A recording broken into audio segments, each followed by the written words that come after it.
I hope you've said hi to your neighbor. I always say make sure you say hi to your neighbor. Maybe the government is looking for them. It's good to see everyone. I'll be very quick. I don't have a lot of time. I have a lot of stuff to download. My name is Douglas Waudo. I don't like talking much about where I work. I work for an international organization. I am the Regional Communications Officer for East and Southern Africa. I am born again. I love God with all my heart. I serve God. I am a father of one, and my wife is somewhere around. If you see a beautiful lady, she's the one. There she is. Yeah. And we left our daughter at home. She was born on Christmas Day 2 years ago. We left her at home because if she had come here, she would be fighting for this mic. And so I have a team with me. I don't know if they can just raise their hand. I will talk a bit towards the end. The team, my team. Okay, there are others out there. Let me get some things out of the way. I am an author of this. This is my second novel. It's called The Devil's Favorite Demons. It's a nice novel that speaks about it's basically Kenyan literature. It has a lot of humor and satire. It's out there because Washeka is a very good friend of mine and Centonomy is my family. I knocked the price by a half for today. So it's going for 500 bob only. Only. You're not even clapping. Only. My story has been featured in Making Sense, the book that Waithaka just showed you. So my work basically here is very easy. I'll gloss over my story and I'll encourage you to get the book. The book tells the story better. So you can get the book today and it will really help you because it has a lot of financial principles that will help you from real people. Let me start by saying this. I'm not perfect with money. I'm still on a journey. There's a temptation when you stand here where there's a perception that you've gotten it all figured out. And so I want to encourage you that we probably are all on in the same boat. It's just that there are a few principles probably I've applied better that you can learn from my story.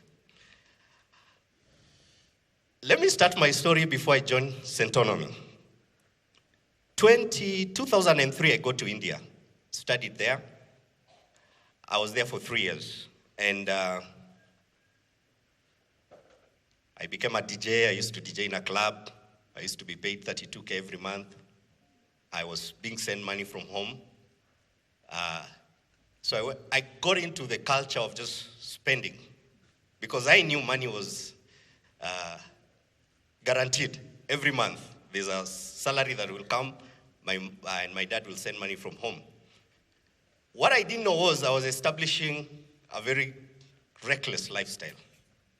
So 3 years back, later I came back home, and by the grace of God, I started working immediately. I entered into the NGO world in 2006. My salary started rising, and within a year or two, I was being paid 350,000 net hitting my account. I was around, I think, 25, 26 there. Interestingly, within a week or two, I never used to have anything in my account. We used to be paid on 24th. So around 30th, 1st, 2nd there, I was broke. Broke, like seriously broke. So I will borrow money from friends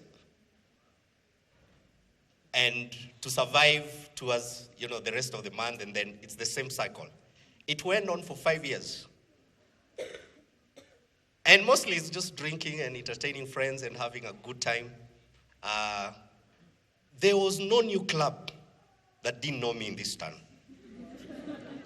I had a lot of friends. Half of them I didn't even know their names.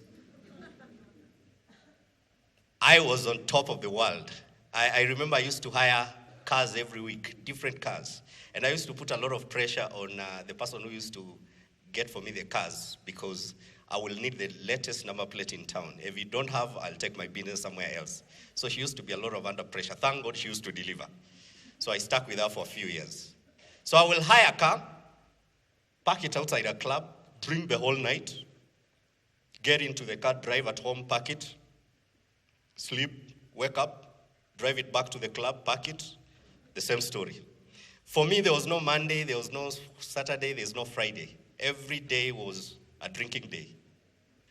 And that's how my life was for 5 years. So there's this day I am driving to work and I'm listening to Capital FM and the lovely Washeke is talking about money.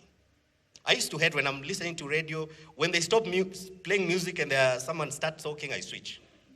So I was just about. I was just about to switch. And then I was like, okay, this sounds interesting. So long story short, she said a statement that changed my life. She said, it was almost like a prophet talking to me. She said, some of you right now you're on the road going to work. It was 8 in the morning. Suppose you get to work and you get a letter on your desk that your job has been terminated. What happens to you? And I was like, by the way. And then I started, just playing scenarios like right now, if I get to work and I get that letter on my desk, what happens to me? And I'll ask you the same thing. What happens to you right now if on Monday you get that lovely letter? And they write it so well. They say, we really appreciate the time you've worked with us. You've been a very wonderful employee.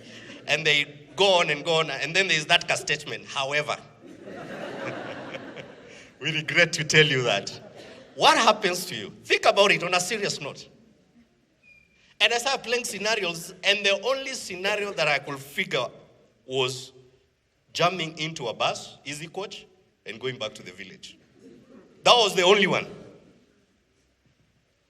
And I realized it is time I need to really put my life together. I got to the office. The first thing I did was Google. By the way, when I heard her on radio, I started memorizing the name because it's the first time I was hearing it. So Centonomy. I didn't want to forget. So I got to the office. The first thing was to go to Google and Google the word. And then I got to their website. I enrolled immediately without a thought. And immediately I called. And I talked to a lovely lady here. She's called Joanne. If you join Centonomy, you will definitely meet her. Long story short, it was Monday, Wednesday, I was in class. And for the next 10 weeks, I got, for the first time in my life, to sit in a class to be taught about money. Because there's this perception we have that we know it.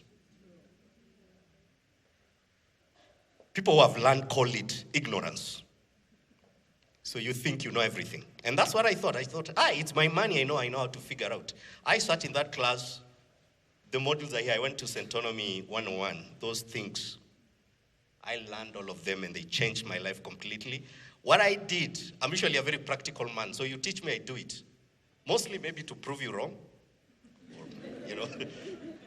So the first, we got somewhere about non-financial asset, and I remember it very well. And non-financial asset basically was, there are skills you have that are not necessarily money that you can use to generate an income. And immediately I realized I have this broad network of contacts within the NGO world that I can actually tap in. And long story short, I called one of the bosses, got a consultancy job. Within a month, I was being paid $500,000. Jumped on a plane, went to see my girlfriend, who is now my wife, to Dubai. Bwana asifiwe sana. So it encouraged me to work more harder if you want to travel harder, or to travel for a while. My life changed from there completely. So it opened, and I like this thing, you hear stories here, let me tell you, they work. When you change the way you think, you change your life. You may think, look around and say, I don't have it all. You give all the excuses that Waithaka started with, you will remain like that. But if you decide I'm going to be different, you will be different. So my journey started from there, building, and I was so now, I moved out now from, this thing of financial freedom to now wealth creation. But then if you are 25 and above, and you hate January, you need to be in this program. Those guys, you always broke on January.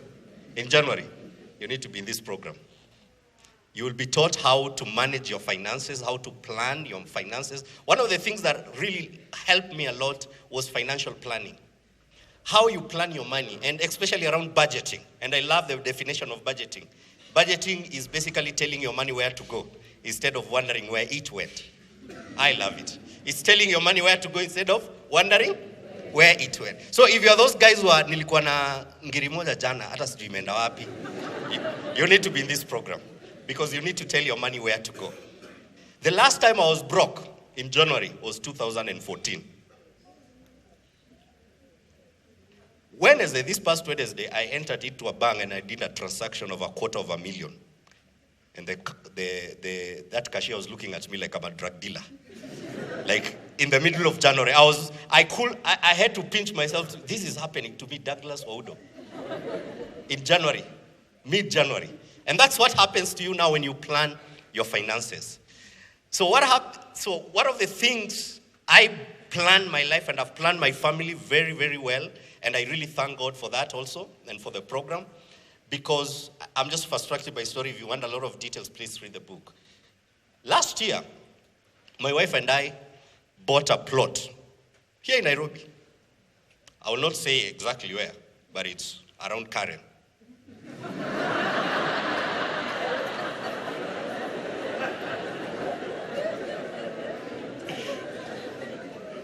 We bought a family plot for 11 million. We paid it cash. We are just waiting for the approval of our multi-million home that we start probably by first week of February. By December, we'll be in that house. If you asked me 2 years ago that I will be building a house that has a lift, that has a gym, that has a sauna, that has a swimming pool,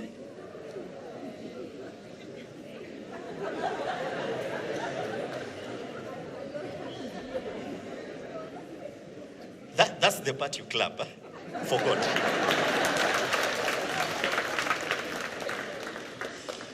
If you told me that 2 years ago, I'll probably just laugh at you.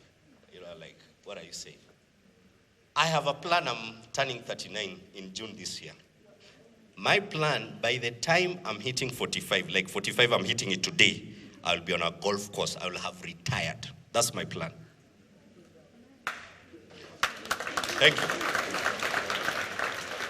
Now, so that we're on the same page, let me explain to you what my version of retirement means. I wake up in the morning, I watch CNN, then I drive to a golf course. And then in the afternoon, I read the scriptures or something and I serve God at some point. I have freedom for my time and my life to serve God and to do other things than to chase money. Because I've put mechanism and plans in place that money will be looking for me. I will not be looking for money. That for me is the definition of wealth creation. Where I do not wake up until I die looking for money. It's money looking for me. Sometimes I hide. I say, it's not enough, go back. The other thing I learned that helped my life, and I want to just dwell on this, then I close, is, and they say it better, more than I will ever do it in Centonomy. Non-financial assets. I like using it. It makes me feel very learned, that word. I learned it in Centonomy. Non-financial assets. Assets that are not financial. And one of the things that I will want you to pick from today, especially from my talk, is that God has given you some talents and gifts that you are sitting on that is supposed to bring you wealth. The challenge we have is that we have been raised in a system where we think that wealth only comes through employment. And so we've become prisoners and slaves to a system. And that is why young people, well-talented, are sitting at home looking for jobs. And yet they are supposed to be employers. One of the things I've told you is writing. I love writing. Writing for me is fun. So I sit at home, someone orders my book. It's on Amazon, it's on Jumia. Someone orders my book. I make money without sweating. Because I've used my gift to do that. One of the other things that Centonomy will help you also and will challenge you, And I like what Vanessa said. Vanessa said, this is not a get-rich-quick scheme. This is not where you come here and plant seeds and, this miraculously is $1 million in your account. This is where you are challenged now to organize your life and to be able to have a plan to where you want to go. And one of the things that really worked for me was the fact that I am able to manage my time, I'm able to plan my life, and I'm able to take initiative. There's a scripture, I'll just throw it out to you, if you don't mind. Can I quote it? Yes. Is that okay? Yes. For those who are writing, you write Colossians chapter 4, verses 5. Colossians chapter 4, verses 5, one of my favorite scripture, it says, maximizing every opportunity. You take advantage of every opportunity that you have. I have become very good at that, where you look at, and I like looking at problems. Where what people consider problems, I see as opportunities. And always coming up with ideas. And also by nature of my work, I travel a lot also. And whenever I go even outside the country, I always look for ideas that I can bring back home to implement as a way of creating wealth. Let me challenge you with this as I close. Take advantage of the opportunities that you have and the giftings. Life was never meant to be a quick, rich stuff, miracle, and all these things. I am a student of the Bible. I have come to understand God very well. You can sit here the whole year. We come here back in 2020, December 2020. You pray and speak in tongues the whole year. You will still be the same. In fact, maybe you'll be owing the bank money. But I can pray here and I go out to work and God will bless me. I want someone, I like engaging. I want someone to read for me Genesis chapter 26 verses 12. Very quickly. Very quickly. If you can even jump in and use the mic, I'll really love it. Genesis chapter 26 verses 12, the Message version. It says, Isaac planted crops in that land and took in a huge harvest. God blessed him. Isaac planted crop and harvested a huge harvest because the Lord blessed him. God only blessed Isaac when he planted. Can you imagine if that scripture read, Isaac planted a seed and decreed and declared, and God blessed his harvest? The reason you're not where you are is because you've not taken initiative. This is a chance for you, this program. What I love about this program is very practical. And it's a program that will really challenge the way you think, your mindset. And for me, that's key. I remember when I came to Centonomy and we were told what Waithaka was saying, having a budget. And we were told to track our expenses for 3 months. So because I'm a good student, I started tracking every expense. After 3 months, I looked at my tracker and I was shocked where my money was going. I was literally shocked. I'll give you a preview. 5K every month used to go to tips. Tips. You're in a good mood, you're from a mall. Soja, kunywa chai.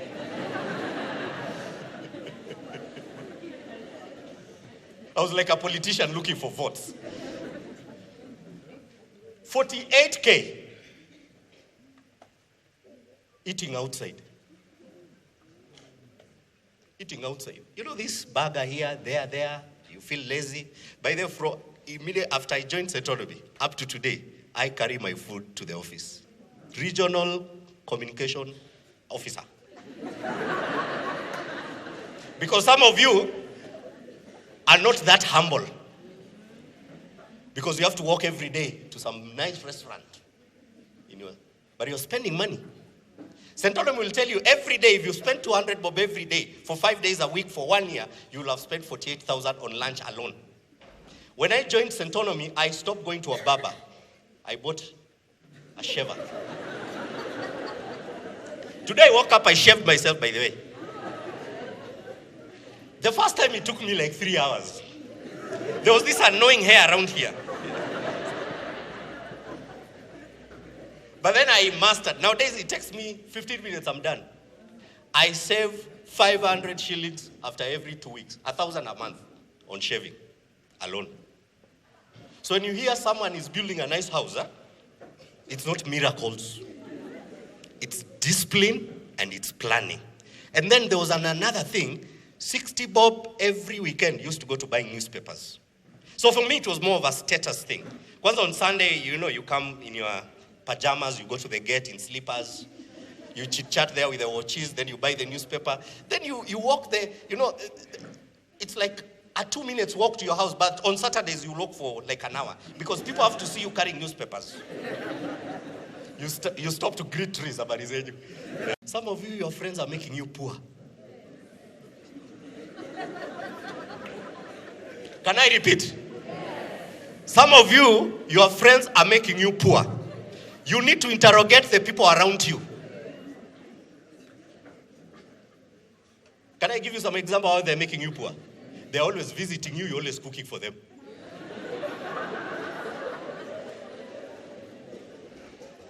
If they're not visiting you, you're the one who always visits. You're spending money. If you're driving on fuel, if you're taking matatu on fare, you cross town every Saturday, like Jesus going to Nazareth. So my question is, what value is that friendship adding to your life and to your journey of wealth creation? Take initiative. Today, sign up, because that's the first test for you. Don't sit here like me and say, atu wanacharge how much? Ati kusoma tu hizo vitu unaweza download kwa internet. So you download. How much did you spend on Christmas over the holidays? Now you're sitting there very humble. Sometimes I always say, sometimes poverty is good because it makes some people humble.